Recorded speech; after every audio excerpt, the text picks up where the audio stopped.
sebenarnya dimaksud dengan pegawai pemerintah dengan perjanjian kerja atau P3K dan perbedaannya dengan pegawai negeri sipil atau PNS menuai sejumlah pertanyaan dan bahkan keraguan dari Sobat BKN. Apa saja itu? Selengkapnya di BKN Talk edisi Kupas P3K.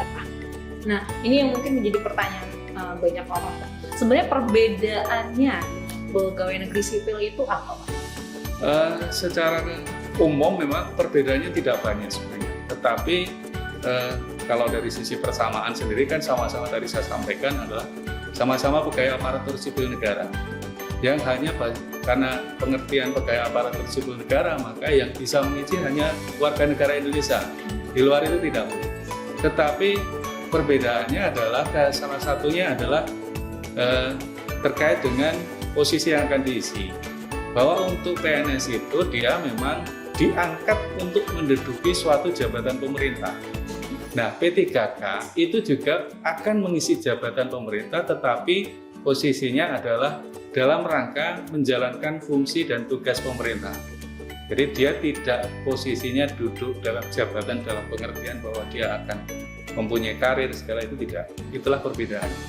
Kemudian perbedaan yang lainnya adalah terkait juga dengan hal yang krusial adalah karena ini sifatnya semacam percepatan untuk memenuhi kebutuhan dari pegawai AS-nya, maka posisi pengangkatannya pun mekanismenya juga beda.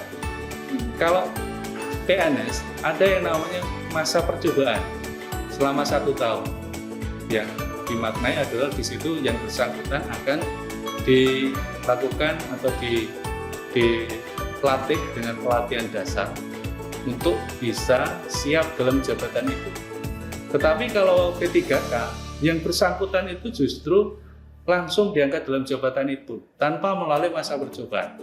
Karena tadi mereka memang diharapkan betul-betul sudah profesional, sudah betul-betul sudah kompeten dalam jabatan yang diisi oleh yang bersangkutan. Itulah yang perbedaan yang sebenarnya justru kalau saya lihat itu justru menunjukkan keuntungannya kalau kita masuk lewat jalur P3K. Ya, karena apa? Contoh misalnya, ketika seorang calon pegawai negeri sipil sebelum diangkat PNS ada masa sekitar 1 tahun, dia hanya akan diberikan gaji 80%. Sedangkan P3K, begitu yang bersangkutan diangkat menjadi P3K, maka akan dibayar 100% gaji pokok. Itu salah satu justru kalau memang itu perbedaan, tetapi justru itu menunjukkan keuntungannya kalau kita masuk lewat jalur P3K. Nah, mungkin peruntukan jabatan yang dapat diisi oleh P3K ini mungkin bedanya dengan pegawai negeri sipil ini apa? Nah, perbedaannya tadi saya sampaikan, tidak ada 3 klaster jabatan yang bisa diisi oleh P3K. Yang klaster pertama itu adalah jabatan fungsional tertentu atau kemudian juga jabatan pimpinan tinggi. Jadi jabatan pimpinan tinggi khususnya untuk utama dan madya itu bisa diisi P3K tanpa harus mulai dari start nol sebagai calon PNS. Bayangkan kalau seorang PNS ingin duduk di jabatan pimpinan tinggi, dia harus mulai start dari bawah. Tapi P3K tidak. P3K justru bisa melamar langsung ke jabatan pimpinan tinggi. Kemudian klaster ketiga itu yang saat ini belum ada adalah ada ruang nanti ada jabatan-jabatan yang ditetapkan oleh Kementerian PAN yang dapat diisi P3K untuk mengisi jabatan-jabatan yang bukan jabatan struktural tetapi menjalankan fungsi manajemen pemerintah. Nah, ini ada 3 klaster. Yang klaster yang pertama dari yang jabatan fungsional, ini sudah ada Peraturan Presiden Nomor 38 Tahun 2020. Dari sekitar 240 lebih jabatan fungsional, di Peraturan Presiden Nomor 38 Tahun 2020 itu ada 147 jabatan fungsional yang bisa diisi oleh P3K. Ya, dan memang ini memang perbedaan dengan PNS, tetapi kembali bahwa ada keuntungan justru kalau kita posisinya bisa ibarat kita bisa percepatan untuk duduk dalam suatu jabatan. Ya, bayangkan kalau misalnya seorang calon PNS untuk diangkat dalam jabatan fungsional saja, dia harus melalui proses calon PNS. kemudian baru diangkat dalam jabatan fungsional. Kalau P3K tidak, P3K itu justru begitu mereka melamar misalnya jabatan fungsional guru, begitu diangkat, dia sudah langsung ke posisi guru, ya, tidak, bahkan sudah bisa diberikan tunjangan fungsionalnya kalau memang dia sudah memenuhi persyaratan.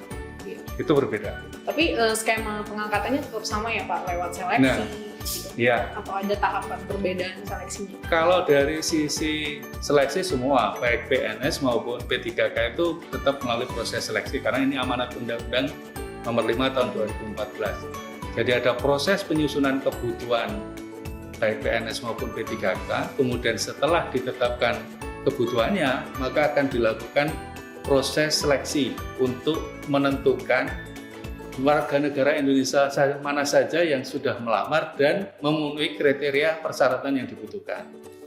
Nah, perbedaannya adalah ketika kita misalnya melamar sebagai P3K, begitu kita dinyatakan lulus, maka akan ditetapkan SK pengangkatan calon P3K. Berdasarkan SK pengangkatan calon P3K itu kemudian diajukan usul ke BKN untuk ditetapkan nomor induk P3K-nya. Nah, setelah yang bersangkutan ditetapkan nomor induk P3K-nya, maka PPK atau pejabat pembina kepegawaian baik gubernur, bupati, wali kota atau menteri atau pimpinan lembaga non-kementerian bisa menetapkan SK pengangkatan P3K yang bersangkutan. Dan setelah itu yang bersangkutan bisa bekerja, ya, bekerja dan menerima penghasilan. Nah, ngomongin penghasilan ini salah satu mungkin yang jadi pertanyaan itu adalah hak-hak kepegawaiannya. Nah, kan kita tahu pegawai negeri sipil beberapa sejumlah hak kepegawaiannya ada. Nah, itu sama nggak nih dengan si yang akan dimiliki oleh P3K? Ya, menarik kalau kita bicara penghasilan kan semua orang tentu bekerja orientasinya akan penghasilannya. Take home dia, pay home-nya dia berapa. Nah, ini yang menarik. P3K itu memang dia di amanat Undang-Undang Nomor 5 Tahun 2014 maupun di PP 49 Tahun 2018 terkait dengan manajemen P3K mempunyai terkait dengan hak selain gaji, yang bersangkutan juga dapat cuti, kemudian yang bersangkutan juga bisa mengikuti pengembangan kompetensi. Kalau mereka punya kinerja yang baik, yang bersangkutan itu juga akan mendapat penghargaan.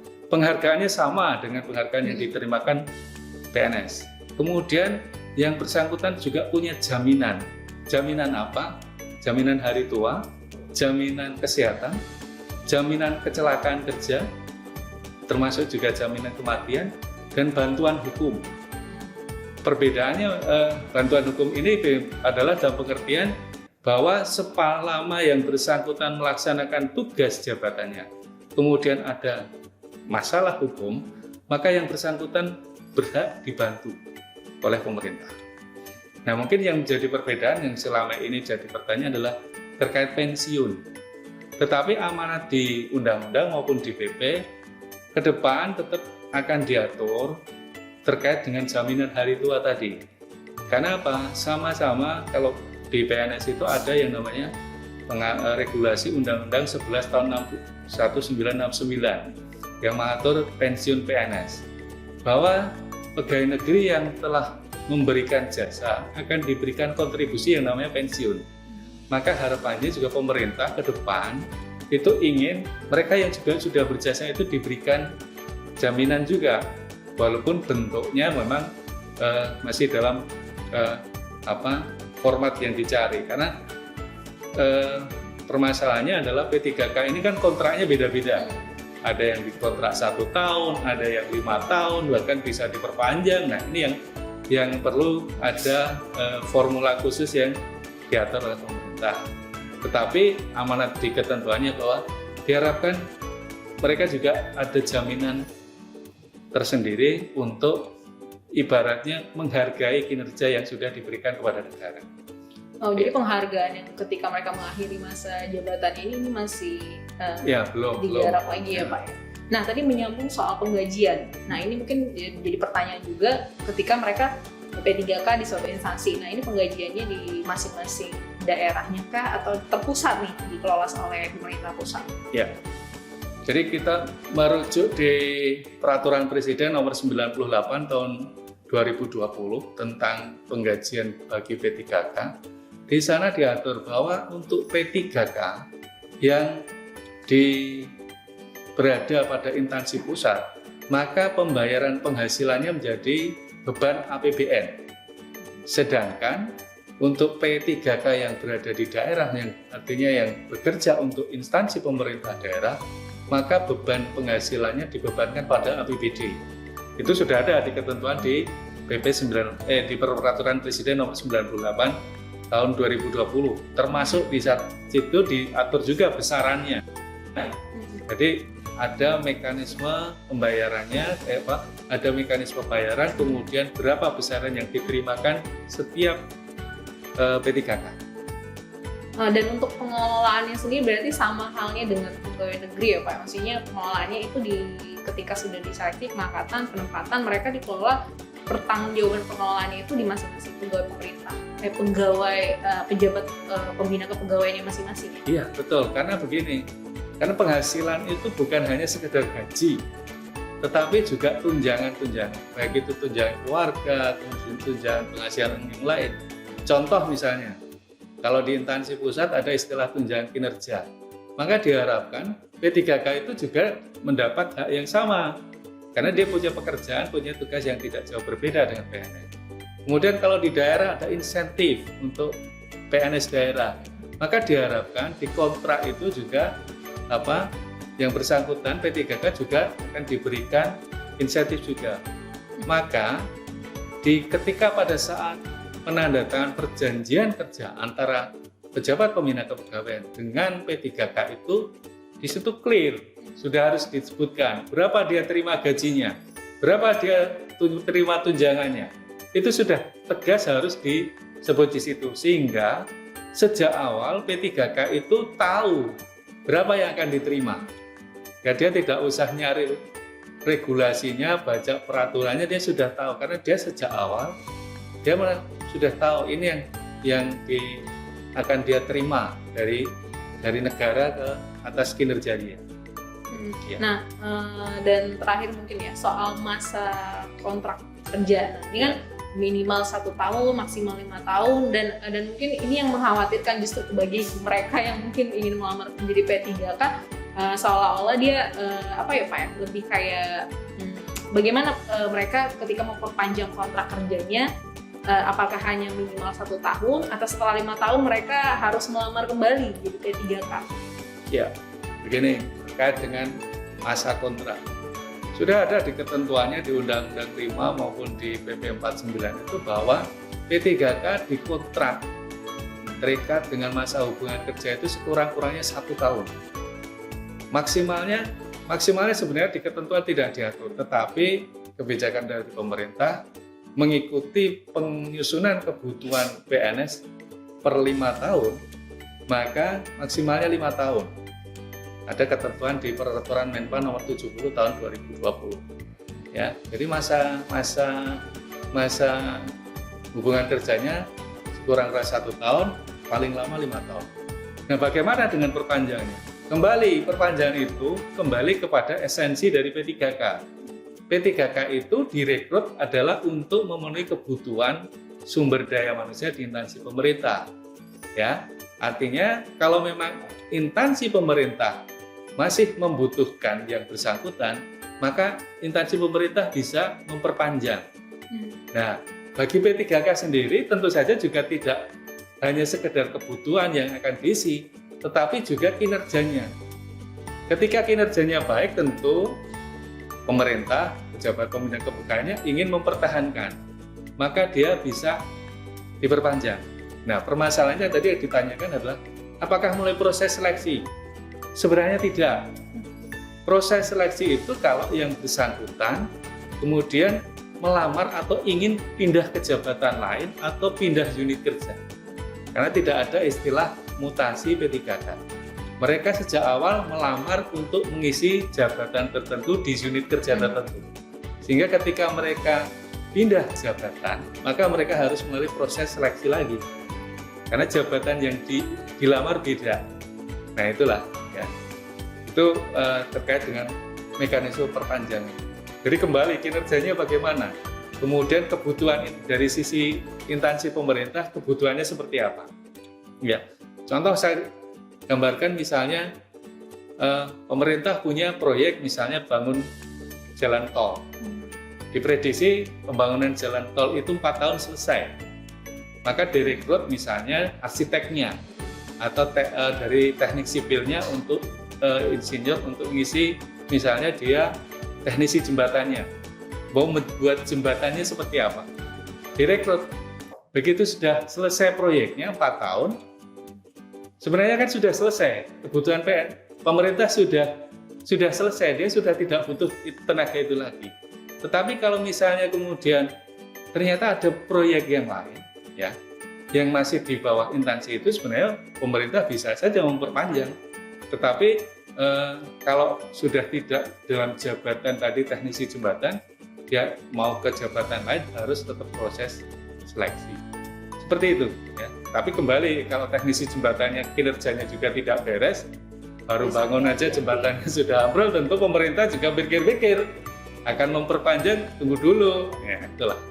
Nah mungkin kalau yang ini, kalau misalnya nih, nah saya P3K, lalu masa kontrak saya sudah selesai, nah saya bisa melamar jadi CPNS ya? Nah ini yang pertanyaan yang sering, kalau sudah selesai. Sama, kalau melamar itu boleh, tetapi kembali ketentuannya. Jadi regulasi yang mengatur pengangkatan atau pengadaan calon pegawai negeri sipil itu, bahwa usia serendah-rendahnya 18 tahun, setinggi-tingginya 35 tahun. Kecuali untuk 4 jabatan, ada dokter, kemudian peneliti, dokter pendidik klinis, satunya lagi saya lupa kalau nggak ada rekayasa.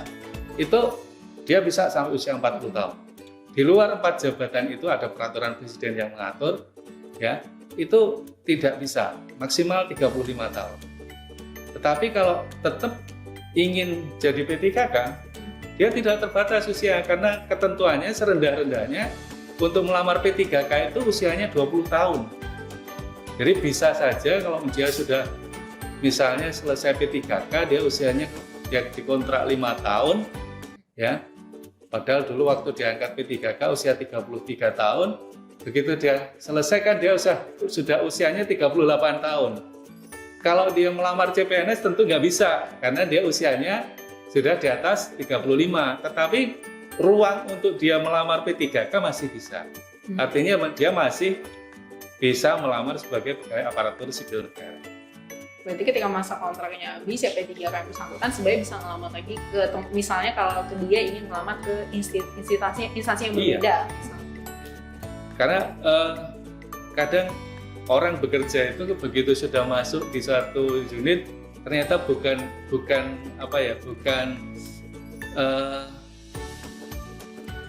hatinya tidak sesuai, ya, bukan jiwanya ke situ. Maka kadang pengen pindah jabatan, boleh, ya, boleh pindah jabatan, boleh. Tapi dia harus tetap melalui proses seleksi karena memang amanatnya di undang-undang pengadaan pegawai aparatur sipil negara itu tetap melalui proses seleksi. Oke. Ya. Mungkin sebagai penutup Pak, kita bisa katakan PNS dan P3K itu sebenarnya sama, setara. Mereka sama-sama aparatur sipil negara, hanya ada perbedaan mungkin di unsur-unsur hak kepegawaiannya, mungkin pengaturan skema kerjanya antara PNS dan P3K mungkin bisa disimpulkan ke kita garis besar pengelolaan perbedaan P3K dan PNS. Ya, tadi memang hampir sama, saya bilang tidak bisa 100% sama. Contoh misalnya hak cuti. Ya, hak cuti P3K itu sama, dia dapat hak cuti tahunan, dapat hak cuti sakit, hak cuti melahirkan, tetapi dia tidak punya hak cuti di luar tanggungan negara.